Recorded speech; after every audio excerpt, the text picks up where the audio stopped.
Denny Carter joins the show for the Regression Files. Denny writes this column every single week. Players who are overproducing or underproducing based on their workload, playing time, and opportunity. Denny, I see you are in the Halloween spirit. How are we doing on this Friday? I am. I have my my Peanuts shirt on. My kids saw this shirt today and they go, "What's that?" And I said, "Excuse me? What do you mean, what's that? This is Charlie Brown Halloween. What's your issue?" I believe the Great Pumpkin. Yeah, it's the Great Pumpkin, Charlie Brown. Yeah, Right. They never heard of it. The kids are hopeless. I failed as a parent. To be fair, they're literally your kids. What? They're You're literally your responsible kids, for Denny. this. So I know. it's on So you. yeah, I think the takeaway here is you're a bad father. I think that's what I'm saying. Yeah. I'm tilting over it. Yeah. And Matthew, by the way, I didn't know you were a Tyson Badgett truther. This is good to know. Yeah, I am Teabag. Yeah, my guy Teabag. I mean, I'll call him Tyson Badgett if that's okay. I could be wrong on this. I think it's Tyson Bagent, right? Like agent, but Bagent. I believe it's. so. I think it's Bagent. Yeah, just so you know. All but right. again, you can just shorten it to Teabag. And then Just you don't have to call worry him, about it. And then you don't have to worry about it. Right. Exactly. My guy. He's my guy. I'm in. Listen, I'm rooting for the kid. That's all it is. I think it's a great story. I hope the kid plays his hair off.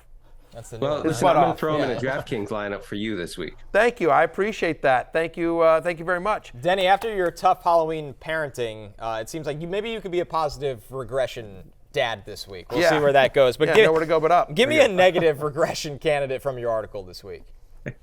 Yeah, look, George Pickens, and I don't take any pleasure in saying this because George Pickens has been really solid with Deontay Johnson out with a hamstring injury. Deontay practiced all week. He's going to return reportedly for this game against the Rams this coming week. Now, with Deontay on the field, we know that Deontay Johnson does one thing. He commands targets. Does he do much with them? Not really, but that's okay. You know, for fantasy purposes, we're okay with that. Just like we're okay with Alvin Kamara being a cheat code in PPR. With him on the field, George Pickens only sees a target on 15% of his routes, okay? With Deontay off the field, that jumps to 25%. So it's a huge difference, and really, you're looking at Pickens more as the traditional, like, boom, bust, wide receiver 3-ish type guy, rather than the reliable wide receiver 2 you've come to expect over the past month or so. Yeah, we've been with you on that one on this desk. I mean, you have questions about their quarterback and offensive line. You said the volume with Deontay Johnson, and Pickens has been awesome, but a lot of that is based on volume as well. Right, and to the point, like Pickens made the hate list this week as well. Exactly. For me, Denny, like small sample size, but that week 1 game with Deontay Johnson in the lineup, right? To your point, a 15% target share. It's not a great matchup with the Rams, by the way, either. They allow the 4th fewest fantasy points to opposing wide receivers. So I like the call. I like the call. I like the shirt. I like the call. I like the shirt. I don't like your parenting style. 2 for 3. That's okay. I'll take 2 out of 3. Listen, real quick. The Rams allow 41% target share against slot receivers. That's the highest in the league. So it is Deontay's season. That's what I'm saying. Yeah. Oh, I like that. Denny, how about a positive regression guy? Yeah. Well, yeah. You have Marquise Brown, who last week didn't exactly put food on the table for you with 190 air yards against the Rams. He had 34 real yards. Okay, so it turned out not to be great. But here's a guy who's seeing about half the air yards in the Cardinals offense. And Josh Dobbs is throwing downfield at a good clip, top 8 clip in the league right now. He's being aggressive. Marquise Brown, Hollywood, whatever you want to call him, is the only game in town when it comes to downfield shots in this Arizona offense. I think we would all be on the same page and thinking that the Cardinals will be chasing points throughout this game against the Seahawks. They are heavy underdogs headed into this game. So I really do like Marquise Brown as just a strict, a volume option here, a guy who could easily see 12 targets against Seattle. Denny on fire today with this energy and this food on the table stuff. Very good. I believe in the talent of Marquise Brown, just perennially underrated. The Cardinals are 7.5-point dogs at Seattle. Seattle's defense has actually been very strong this past couple times out, more than expected, but I would expect that may regress as well. I don't think that's a top 8 defense in the league like they've been playing the past couple of weeks. If so, I agree with you. Super explosive player, Marquise Brown. To your point, Denny, they are 7.5-point underdogs right now on DraftKings, so they should be throwing against Seattle's pass defense, which is kind of middle of the pack, 15th against the pass over the last 4 weeks.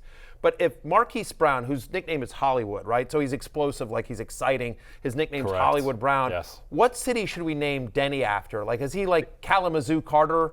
Like, Andover Carter? I'm just curious if we have a city. Again, Marquise Brown is Hollywood. Yeah. So I'm just curious what Denny you would be. What He's an city? East Lansing man. East Lansing.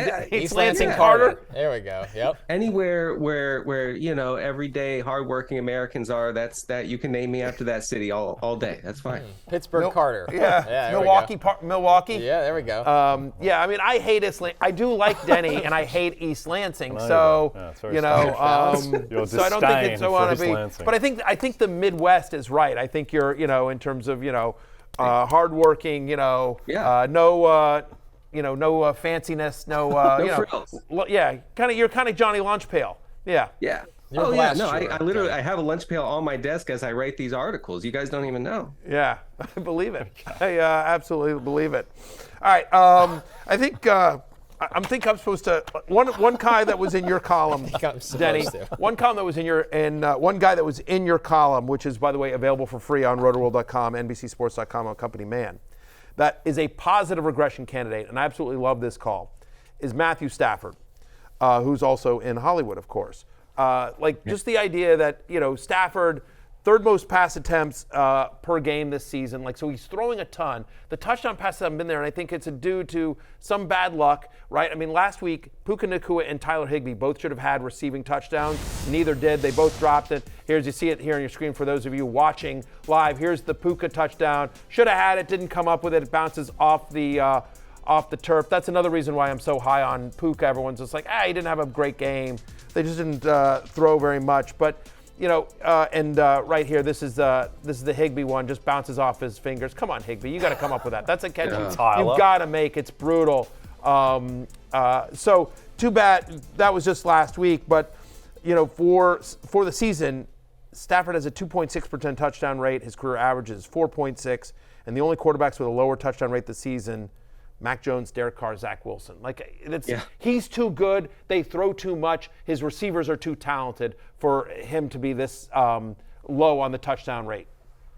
Yeah, I mean, he's just gotten brutally unlucky. And also, it's worth noting that since Cooper Kupp has returned to the LA lineup, the Rams have gone back to their pass-heavy ways inside the 10-yard line. That's something that they definitely got away from with Cooper Kupp out, intentionally, I'm sure. Kyron Williams was seeing a lot of those carries inside the 10. They've gone back to a pass happy approach in that area. That's important. I really do see a multi-touchdown week coming for Stafford. And you're talking about a guy who had almost a 7% touchdown rate in this offense 2 years ago. So I do really like him going forward. Yep, big bounce back spot for Matthew. On the negative regression side, Denny, Kyle Pitts, who was 7 for 87 and then 4 for 43 with the tutty last week, seems to be trending the right direction, but his route rate is down 64% the past 2 weeks. Jonnu Smith continues to be a thing. You think that Kyle Pitts, this isn't real? Well, yeah, I mean, look, you have to start him because the waiver wire is barren. You're not getting any great tight end options off the wire that could replace Pitts. But really, he's getting away with a little bit because he does not have that strong route rate that he had in the first 3 or 4 weeks of the season, which he wasn't doing anything with it. Okay, so I do understand that. But at a 60% route rate, you kind of get a little nervous about whether he can get there each week doing that. I will say one thing though: it seems that Arthur Smith has sort of conceded, guys, a little bit, that he can't do the 3 yards in a cloud of dust thing all season, and the drop rate over expected for the Falcons has shown that, has reflected that in recent weeks. So I do think that could save a guy like Pitts over the long run. You can catch Denny for his live fantasy football Q&A right after happy hour at 1 p.m. Eastern time on the NFL on NBC YouTube channel. Denny, thanks for bringing the Halloween spirit to the show. Yeah. Thanks, guys. Everyone, when you go to do his live Q&A, ask him what city. I want suggestions for Denny Carter's city, what it should be. Whether And he's got a good last name for a city to go in front of it. Blank Carter. Yeah, exactly. It's got to be a short one, like Fayetteville Carter. Fayetteville Carter's not bad. That one's bad. Again, we need like Midwest, hardworking, good, good solid of the earth people. Yep. Yeah. No frills. Yeah. Thought. Yeah. The anti-Hollywood. No. Is what Denny Carter is. Hey, good luck on the Q&A. Thanks, Danny. Thanks. Appreciate Danny. you. Hey, it's Matthew Berry from NBCSports.com and RotorWorld.com, and I want to thank you so much for watching whatever it is you just watched, or if nothing else, being too lazy to click out of the autoplay after this video started, after whatever it is you actually wanted to watch finished.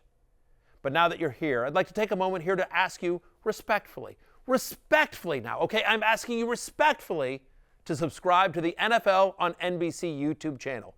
You'll get the latest RotoWorld fantasy news headlines, all sorts of great shows, including my own Fantasy Football Happy Hour. So go subscribe now. Again, I'm asking respectfully.